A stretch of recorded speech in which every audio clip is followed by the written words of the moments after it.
Bugün ölkəmizdə iqtidar partiyası olan Yeni Azərbaycan Partiyasının yaranmasından tam-tamına 33 il ötür və bu 33 ilin də az qala elə 32 ilindən hətta daha çoxunu Yeni Azərbaycan Partiyası Azərbaycanı idarə edən, Azərbaycanda iqtidar partiyası kimi fəaliyyət göstərir. Və mən bugün Yeni Azərbaycan Partiyasının bu yubiley günü münasibəti ilə onları özünəməxsus tərzdə təbrik etmək niyyətindəyəm və onların Azərbaycanı bu 32 il ərzində necə idarə etməsi haqqında, Yeni Azərbaycan Partiyasının deputatlarının Milli Məclisdəki fəaliyyəti və yaxud da ki, fəaliyyətsizliyi haqqında, Yeni Azərbaycan Partiyasından olan bələdiyyələrin yenə də fəaliyyəti və yaxud da fəaliyyətsizliyi haqqında və iqtidar partiyası kimi Azərbaycanın bu 32 il yarımlıq idarə etmələri dövründə Azərbaycandakı sosial, iqtisadi, siyasi və mədəni vəziyyəti haqqında danışıb, onları yubiley münasibəti ilə bu mövzuda, bu kontekstdə təbrik etmək niyyətindəyəm.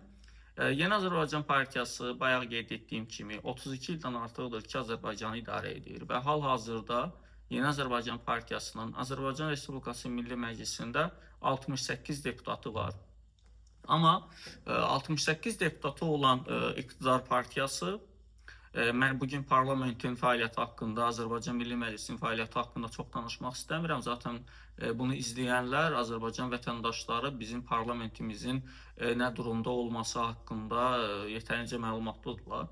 Və mən bugün işə bir qədər siyasi nəzəriyyə tərəfdən baxmaq istəyirəm ki, 68 nəfərlik deputat heyətin olsun, amma bircə belə fraksiyası yoxdur. Bəlkə də dünya siyasət tarixində mən düşünmürəm ki, belə bir nümunə var. Bəlkə də var, məlumatım yoxdur, amma 32 illik partiya olasan, 33 illik partiya olasan, bunun 32 ilini iqtidar partiyası olasan və sənin bu qədər çoxluqda olan partiyanın içərisində parlamentdə bircə fraksiyan belə olmasın. Yəni fraksiya yoxdursa, aydın məsələdir ki, parlamentdə siyasi işlər də yox səviyyəsindədir və parlamentin gücsüzlüyü də həm də elə bu fraksiyasızlıqdan qaynaqlanır. Təsəvvür edin ki, Azərbaycanda ana müxalifət partiyası statusunu qazanan partiyanın cəmi 3 deputatı var. Müxalif partiyanın, ana müxalifət partiyasının parlamentdə 3 deputatı var, iqtidar partiyasının 68 deputatı var və digər bir partiya var ki, 2 deputatı var parlamentdə və yerdə qalan partiyalar, həm də mənim üzv olduğum Respublikaçı Alternativ Partiyasının 1 deputat mandatı ilə təmsil olunurlar parlamentdə və bu kəskin dərəcədə fərqi görürsünüz. Parlamentdə 25 özdə müxalifət deyən parlament nümayəndəsi yoxdur ki, onlar birləşib bir fraksiya yaratsınlar.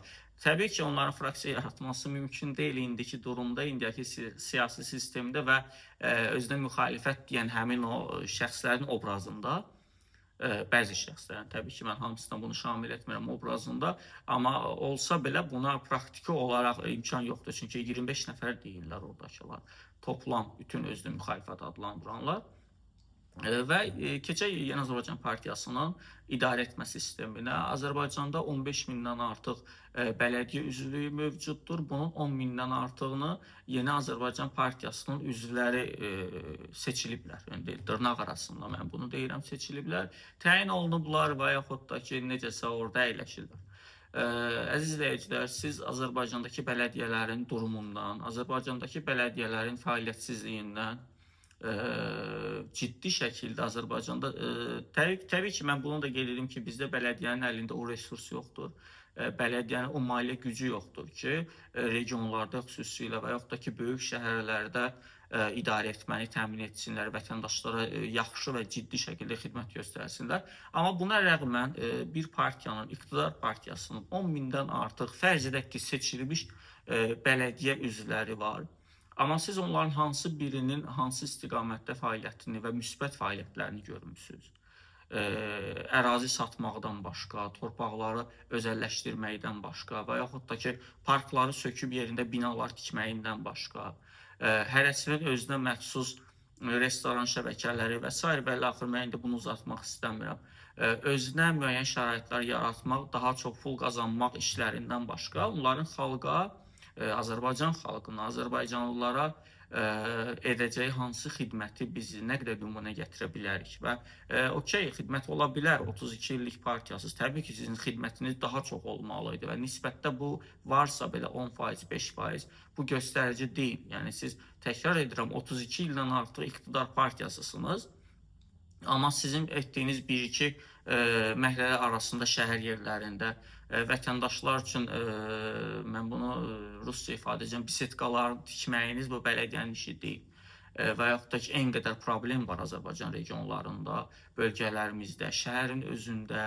Təbii ki, böyük şəhərlərdə böyük şəhər mer sisteminin olmaması da buna problemlərin yaranmasına, çoxalmasına gətirib çıxaran əsas səbəblərdən biridir. Amma bölgələrdə belə bələdiyyələr işləmir, bələdiyyələr işləyə bilmir, yerli icra orqanlarının onların işinə qarışmasına görə xüsusilə, onlar iqtidar partiyası nümayəndəsi olsa da mən bunu qeyd etməliyəm. Yerli icra orqanları hakimiyyətinin də hələ də Azərbaycanda qalmasının bir növləri səbəbkarlarından biri də Yeni Azərbaycan partiyasıdır, iqtidar partiyasının sonucda və keçirdiyimiz və yaxud da ki, növbəti illərdə keçiriləcək referendumlarda, ümumi səs vermələrində bu yolları həll olunacaqmı? Bu yerli icra strukturları mer idarə üsulu ilə əvəzlənəcəkmi, yoxsa yox, mən bunu bilmirəm. Amma bunun məsuliyyəti də Yeni Azərbaycan partiyasının üzərində durur. Çünki parlamentdə 68 deputat mandatınız var və orada çıxarılan istənilən səs vermədə mütləq üstünlük təbii ki, Yeni Azərbaycan partiyasındadır. Digər bir məsələ, 32 illik iqtidar partiyasının hətta Azərbaycan suverenliyinin bərpa etməsində hakimiyyətdə olan, iqtidar olan bir partiyanın, həmin dövrdə iqtidar olan bir partiyanın siz və yaxud da elə bizim hər birimiz nə qədər gənc, perspektivli siyasətçi olsun, siyasi fiqur olsun, biz mediada, ictimaiyyətdə görürük. Şəxsən mən tanımıram elə birisi. Mən Yeni Azərbaycan partiyasında tanıdığım sədrini, birinci, ikinci, üçüncü müavinini çıxmaq şərti ilə, sədri təbii ki, hazırki prezidentdir, İlham Əliyevdir. Və Yeni Azərbaycan partiyasının ən tanınmış simaları kimdir? Siyavuş Novruzov. Ən tanınmış simalarından biri kimdir? Elman Nəsirov. Biz az qala bütün hökumət və yaxud da ki, müxalifət adlanan media orqanlarında, sosial şəbəkə olan media orqanlarında, YouTube üzərindən fəaliyyət göstərən media orqanlarında biz ancaq və ancaq daha çox bu insanları görürük. Yeni Azərbaycan partiyası simasında onların təmsil edən biri kimi. Şəxsən mənə maraqlıdır. Yeni Azərbaycan partiyasında bugün mənimlə debata çıxa biləcək 18-40 yaş arası bir gənc siyasətçi var. Mənim 27 yaşım var. Mən artıq bir aydan sonra 10 illik siyasi fəaliyyət az qala tamamlayacağım ki, mən 9 il yarımdır ki, siyasi partiya üzvüyəm və aktiv siyasi fəaliyyətlə məşğulam. Mənəm şəxsən maraqlıdır həqiqətən 32 ilin iqtidar partiyasında və xüsusilə bugün bu qədər güclənmiş iqtidar partiyasında, hansı ki, ən azından danışacaq mövzuları var ki, biz iqtidar olanda bizim rəhbərimiz, bizim prezidentliyə namizədimiz torpaqlarımızın işğaldan azad edilməsində Ali Baş Komandan kimi mühüm rola malik olub. Ən azından bu mövzuda danışacaq bəli nələrsə var. Heç olmasa 2019-a kimi danışacaq daha az mövzuları var idisə, indi ağız dolusu danışa bilərlər. Mən hətta onların tərəfindən belə görürsünüz, yardım kimi onlara bir mövzu verirəm. Amma mənə maraqlıdır, bugün Yeni Azərbaycan partiyasından bu qədər maliyyə resursu olan, bütün şəhərlərdə dəbdəbəli ofisləri, dəbdəbəli məkanları olan, bütün universitetlərdə az qala, qeyri-qanuni də olsa bir çox universitetdə, çünki mən şəxsən bilirəm ki, əminəm ki, bəzi universitetdə əsas nizamnamələrində göstərilir ki, universitet daxilində siyasi fəaliyyət olmaz. Amma həmin universitetlərdə biz bilirik ki, Yeni Azərbaycan Partiyasının gənclər təşkilatları fəaliyyət göstərirdi. Və universitet öz nizamnaməsini Yeni Azərbaycan Partiyasına görə pozurdu və yaxud da ki, universitetlər öz etirazını bu yolla göstərirdi universitet rəhbəri ki, Yeni Azərbaycan Partiyası partiya deyil. Bəli, mən bu fikrə qatlaşıram. Mən bundan razıyam ki, Yeni Azərbaycan Partiyası bugün iqtidarda olan bir partiya olsa da, Yeni Azərbaycan Partiyası siyasi partiya deyil. Onlar sadəcə iqtidarda olan, onlar sadəcə bugün ölkəmizi idarə edən bir qrup şəxsdir. Və bir qrup şəxs, təsəvvür edin ki, Yeni Azərbaycan Partiyasında bir ay bundan öncə, bəlkə bir qədər daha az, bəlkə bir qədər daha çox, onların öz sədrinə qarşı media orqanlarında çıxdı ki, Ramiz Mehdiyev adlı şəxs, keçmiş prezidentin köməkçisi, yəni prezidentin keçmiş köməkçisi, yəni daha dəqiq ifadə etsəm, prezidentin özünə qarşı elə bir çevriliş planı hazırlayıbmış. Amma həmin adam hələ də Yeni Azərbaycan Partiyasının üzvlərindən biridir, aparıcı üzvlərindən biridir. Belə bir absurd mən inanmıram ki, başqa hansısa bir partiyada ola bilər. Nəinki Azərbaycanda, dünyada belə bir nümunə görəsən varmı, yoxsa yoxmu? Həqiqətən mənə bir gənc siyasətçi kimi maraqlıdır. Amma biz çox həm belə maraqlı, həm də belə üzümdə təbəssüm bu prosesləri izləyirəm. Mediadan da son vaxtlar susqunluğunu bu mövzuda izləyirəm. Yəqin ki, artıq təlimat gəldi ki, o haqda çox danışılmasın. Öz aralarında razılaşdılar, barışdılar. İndi öz işləridir, partiya daxili məsələdir. Biz bu məsələyə qarışmıyıq. Yeni Azərbaycan Partiyasının mən bir daha təklif edirəm ki, elə 33 illik münasibəti ilə əgər bir gənciniz varsa, siyasi iddiası olan, siyasi ambisiyaları olan, siyasi perspektiv vəd edən bircə gənc belə yetişdirmisinizsə, hal-hazırda 18-40 yaş arası mən hətta görürsünüz, arealı da çox götürürəm. Normalda 18-30 gənc hesab olunur, 35 bir qədər dərinə keçir hesab olunur, amma siyasət elə bir sahədir ki, siyasətdə hətta 40 yaş belə gənc siyasətçi hesab olunur.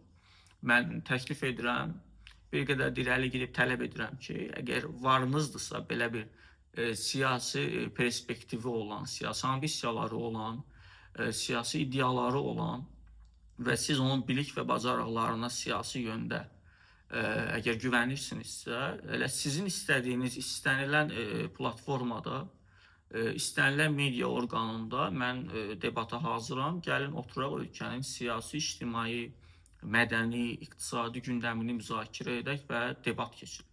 Yox, əgər sizin bircə nəfər gənciniz belə yoxdursa üzə çıxarılası, yəni debatda iştirak ediləsi, bu mənada mən deyirəm. Təbii ki, heç kəsin şəxsi ilə işim yoxdur. Onda sizin 32 illik fəaliyyətiniz gələcəyə yönəlik hansı addımlar atmışsınız? Gənclərlə bağlı uzun-uzadı layihələriniz olur, küllü miqdarda maliyyə vəsaitləri xərclənir bundan, düzdür bu partiya balansından göstərilir. İstənilən halda sizin partiya da Azərbaycan Respublikasının partiyasıdır.